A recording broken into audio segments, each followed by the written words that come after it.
Hello बच्चों, कैसे हैं आप सब लोग। तो मेरा नाम है निशांत और आप लोग मेरे साथ सीख रहे हो फिजिक्स।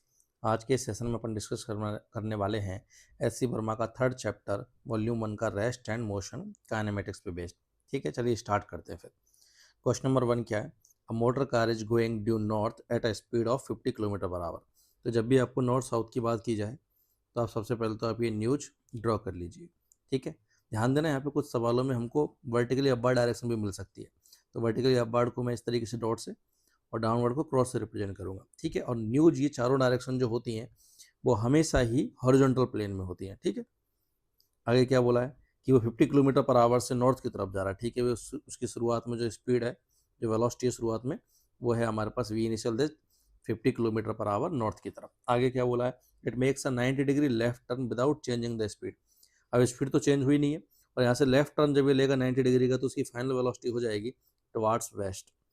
तो फाइनल वेलोसिटी है उसकी 50 ही है और टुवार्ड्स वेस्ट है। ठीक है, the change in velocity of the car पूछा, चेंज इन वेलोसिटी पूछा बेटा। तो यहाँ से चेंज इन वेलोसिटी, वेलोसिटी एक वेक्टर क्वांटिटी है, जो डायरेक्शन को ध्यान में रखते हुए अपन को चेंज निकालना पड़ेगा।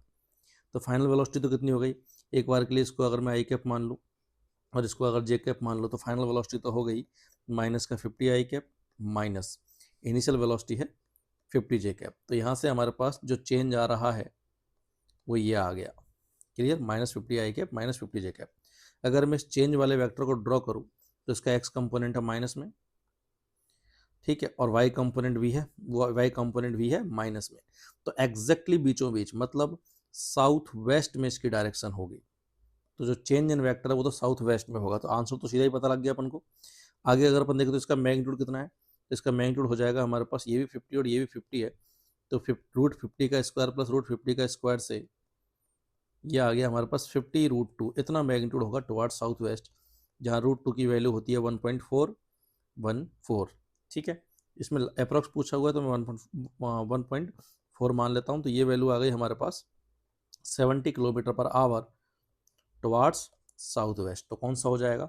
70 वाले दो ऑप्शन है, साउथ वेस्ट बी करेक्ट है, नॉर्थ वेस्ट नहीं। हमारे पास जीरो भी नहीं होगा, तो correct answer is second option.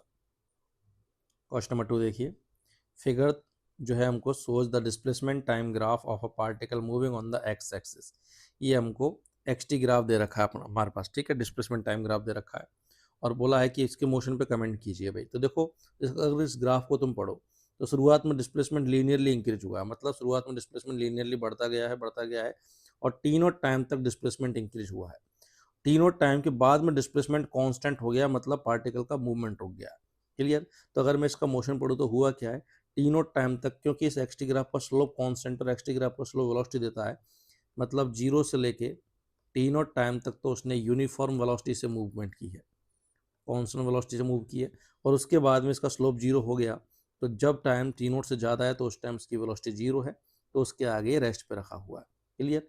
तो ये हमारे पास यहाँ से स्टार्ट हुआ और किसी पॉइंट पर जाकर रुक गया, उसके कंटिन्यूसली रेस्ट पे रहा। अब ऑप्शन पढ़ते हैं।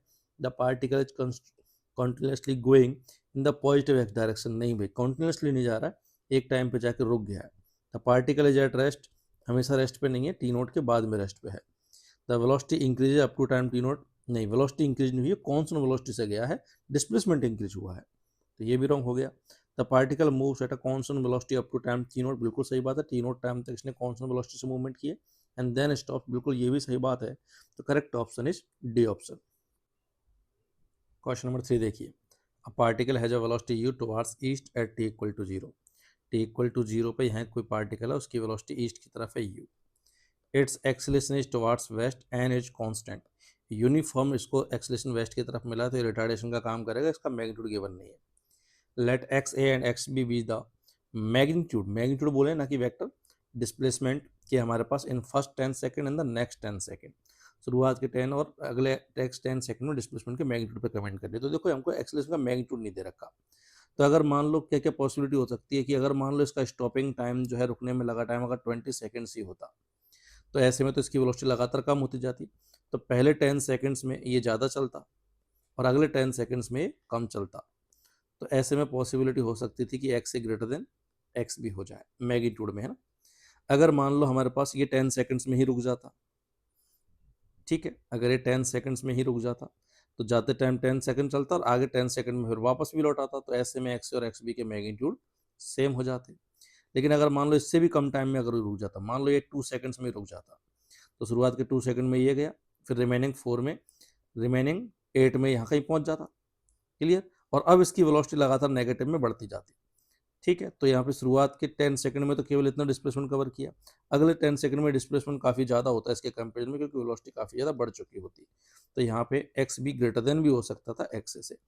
तो ए और बी इक्वल हो सकते हैं, ए ज़्यादा भी हो सकता है और बी ज़्यादा भी हो सकता है, all depends on the magnitude of the acceleration. तो ऐसे में एक्सेलरेशन गिवन नहीं किया तो सारी की सारी चीज़ें पॉसिबल है। मैं श्योरिटी से ये भी नहीं कह सकता, ये भी नहीं कह सकता, ये भी नहीं कह सकता। The information is insufficient to decide the relation with relation of the x A and x b. बिल्कुल सिंगल चॉइस ऑप्शन में हमारे पास करेक्ट आंसर हो जाएगा डी। क्लियर है बेटा? A person travelling on a straight line moves with a uniform velocity v1 for some time. कि ये मान लो कोई स्ट्रेट लाइन है और इस पे हमारे पास यूनिफॉर्म वेलोसिटी से एक पार्टिकल चल रहा है, किसी वेलोसिटी v1 से, और किसी टाइम t के लिए चला है। आगे बोला है and with uniform velocity v2 for the next equal time. अगले इक्वल टाइम t के लिए वो कौन सा वेलोसिटी v2 से चला है। The average velocity v is given by. ठीक है, तो सीधे सीधे से सिंपल सवाल हो गया है। एवरेज वेलोसिटी क्या हो जाएगी? टोटल डिस्प्लेसमेंट कवर्ड अपन में टाइम ऑफ द जर्नी। ठीक है, तो यहाँ से पहले टी टाइम में कितना चल जाएगा?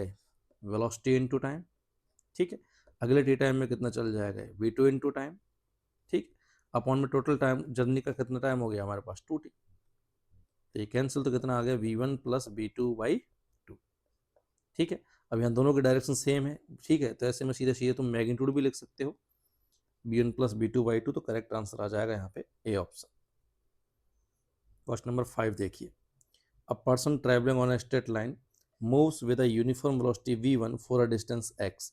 ये हमारे पास बिना मुड़े हमारे पास स्ट्रेट लाइन पे सीधे चले जा रहा है, और क्या बोला है इसने कि किसी डिस्टेंस x तक तो ये v1 यूनिफॉर्म वेलोसिटी v1 से चला है, तो पूरे x1 जोन में वेलोसिटी चेंज नहीं हुई है। आगे बोला with uniform velocity v2 for the next equal distance. अगली same distance uniform velocity v2 से चला, एवरेज वेलोसिटी v पे कमेंट करवाइए। तो अगेन एवरेज वेलोसिटी कितनी हो सकती है? एवरेज वेलोसिटी होती है हमारे पास total displacement that is 2x upon में टाइम ऑफ द जर्नी। तो पहले पार्ट की जर्नी का टाइम कितना हो जाएगा? यूनिफॉर्म वेलोसिटी, इसलिए सीधा लिख सकता हूँ पहले पार्ट का डिस्प्लेसमेंट अपॉन वेलोसिटी। सिमिलरली दूसरे पार्ट की जर्नी का टाइम कितना हो जाएगा? दूसरे पार्ट का डिस्प्लेसमेंट अपॉन में वेलोसिटी। ठीक है, तो इनमें से x कॉमन आके कैंसिल हो जाएगा, तो ये बन जाएगा 2x अपॉन में x कॉमन ले लो। ठीक है, तो ये बन जाएगा 1 upon v1 plus 1 upon v2। x cancel, 2 upon में नीचे एलसीएम लिया तो ये बन जाएगा 2v1 v2 upon v1 plus v2। अब ऐसा कौन सा ऑप्शन है? ठीक है, पहला तो नहीं है, ये भी नहीं है। ठीक है, इसको अगर थोड़ा सा मॉडिफाई करूँ तो यही बन जाएगा। इसी चीज़ को यहीं से देख लो, एवरेज वेलोसिटी रिलेशन पूछा है तो v इक्वल टू कितना आ रहा है हमारे पास? 2, 1 upon v1 plus 1 upon v2।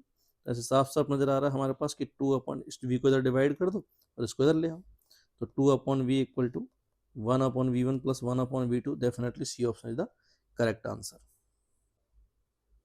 A stone is release from an elevator going up with an acceleration A. ये हमारे पास कोई एक एलिवेटर है और जो कि ए से ऊपर जा रही है।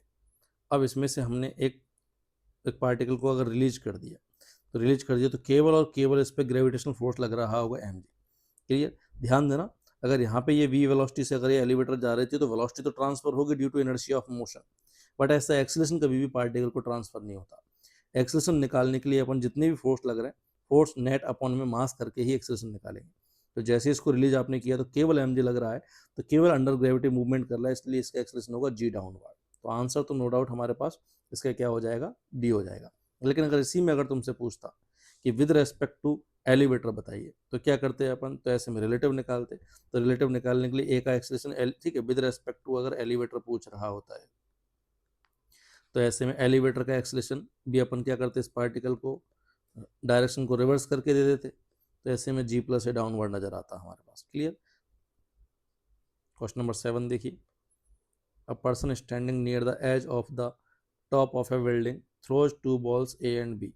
ये हमारे पास कोई पर्सन है किसी एच हाइट की वॉल के, जो है हमारे पास बिल्डिंग के आस में यहाँ पे वहीं बैठा हुआ है, और इसने 2 बॉल ए और बी को यहीं से थ्रो किया हुआ है, सेम हाइट से ए और बी को। आगे क्या बोला? The ball is thrown vertically upward and B is thrown vertically downward with the same speed.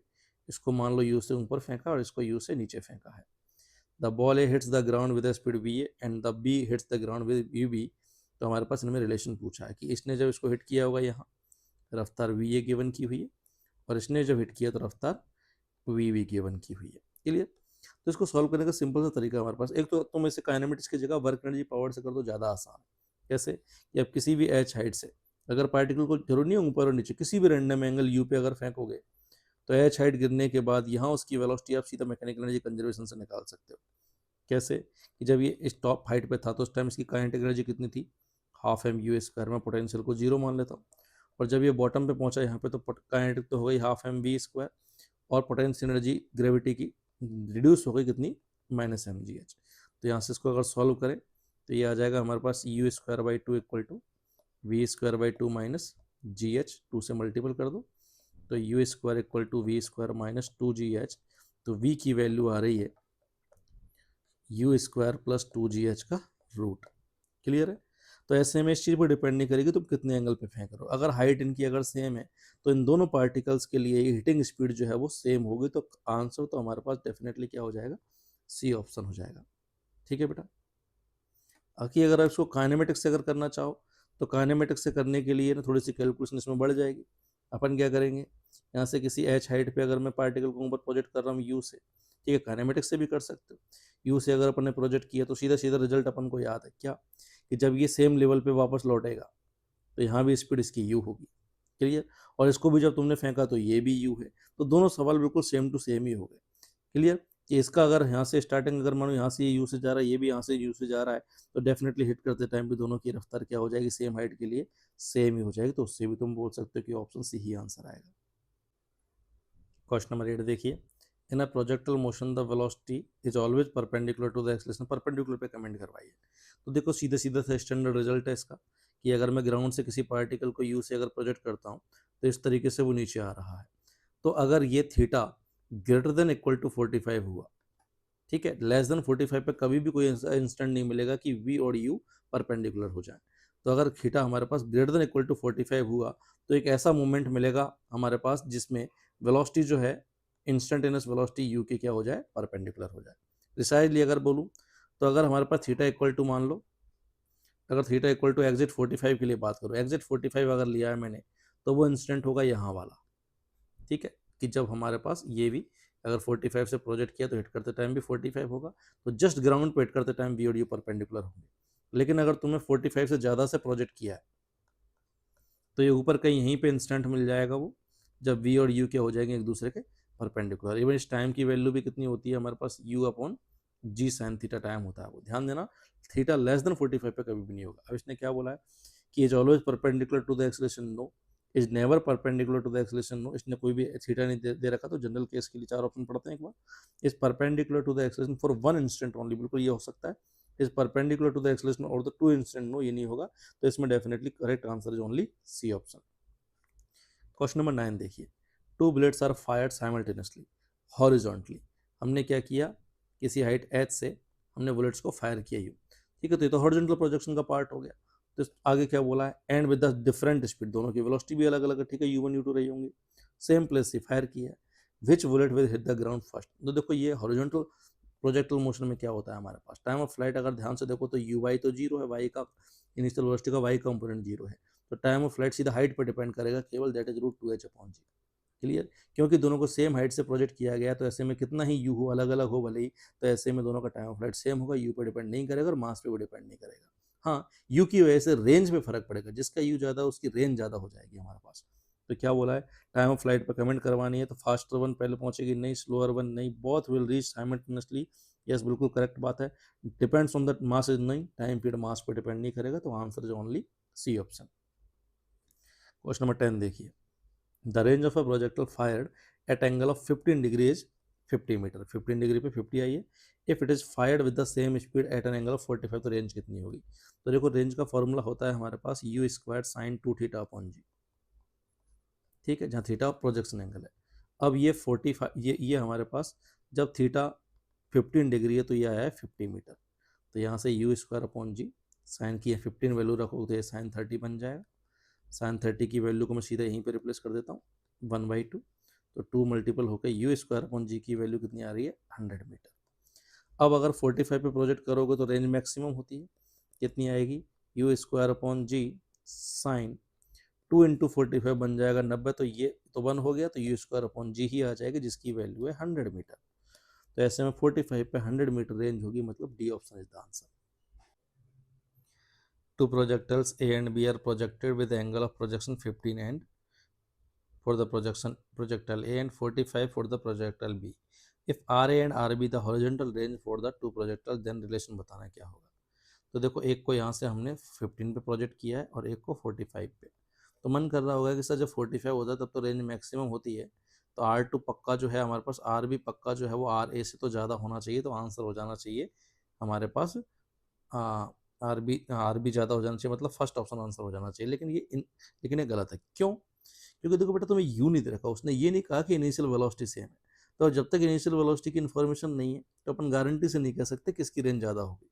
Clear? क्योंकि रेंज होती है u square sine 2 theta upon g, तो केवल थीटा नहीं यू पे भी डिपेंडेंट है, यू अगर बहुत ज़्यादा हो गया तो रेंज भी ज़्यादा हो जाएगी। तो यहाँ डेफिनेटली मैं उनमें कंपेरिजन नहीं कर सकता जब तक यू के बारे में इन्फॉर्मेशन ना दी जाए।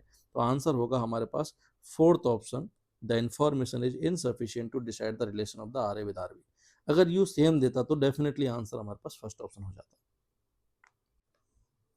क्वेश्चन नंबर 12 देखिए, a river is flowing from west to east. ये हमारे पास कोई रिवर है जो कि वेस्ट से ईस्ट की तरफ ये फ्लो कर रही है, तो यहाँ कहीं नॉर्थ हो जाएगा। रिवर इधर जा रही है, वी आर से फ्लो कर रही है, जिसकी वी आर की वैल्यू भी दे रखी है 5 मीटर पर मिनट।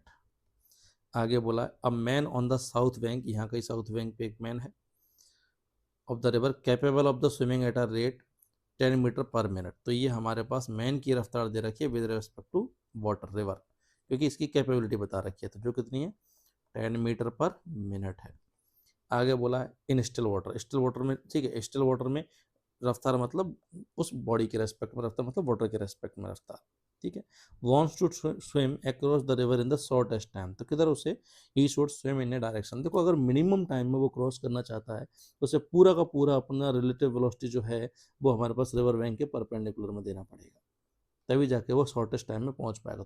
तो इसमें किधर चलाना चाहिए, ड्यू नॉर्थ, तो A option is the correct answer. Question number 13 देखिए, in the arrangement shown in the figure the end P and Q of an inextensible string move downward with uniform speed U. दोनों के ends की speed जो है वो इसकी भी u है और इसकी भी यू है। Pulley A and B are fixed, the mass m moves upward with velocity with speed. ये जो है किस रफ्तार से जाएगा। तो देखो एक स्ट्रिंग के लिए हमारे पास कंसेप्ट होता है कि एक जो एन एक्सटेंसिबल स्ट्रिंग अगर है तो इसके किन्हीं भी दो पॉइंट्स के जो अलोंग द लेंथ कंपोनेंट होते हैं हमारे पास वेलोसिटी के, उनका मैग्नीट्यूड सेम होता है हमारे पास। अलोंग द लेंथ कंपोनेंट के मैग्नीट्यूड क्या होते हैं, सेम होते हैं। बस इसी पॉइंट्स को मैं काम में ले रहा हूँ। तो ऐसे में किसी भी एक इन एक्सटेंसिबल स्ट्रिंग की बात कर लो, जैसे मैं बी वाली स्ट्रिंग की बात कर लेता हूँ इसकी, तो ये वाला पॉइंट तो नीचे जा रहा है कितने से, यू से। अब ये अगर बी से ऊपर जा रहा है, ये सिमेट्री से ये दोनों थीटा, ठीक है, तो ये अगर हमारे पास v से ऊपर जा रहा है तो इसका इधर कंपोनेंट कितना आएगा, v cos थीटा। क्लियर? तो इस पॉइंट का अलोंग द लेंथ कंपोनेंट है v cos थीटा और इस पॉइंट का अलोंग द लेंथ है u, दोनों के मैग्नीट्यूड बराबर होने चाहिए तभी जाके इनएक्सटेंसिबल रह पाएगी। तो v की वैल्यू आ जाएगी u अपॉन cos थीटा। दोनों को ऐड करने की जरूरत नहीं है ना, तो कौन सा ऑप्शन हो जाएगा, u अपॉन cos थीटा से v option is the correct answer. तो ये हमारे ऑब्जेक्टिव 1 का डिस्कशन कंप्लीट हुआ। नेक्स्ट पार्ट में अपन मिलेंगे ऑब्जेक्टिव 2 के साथ।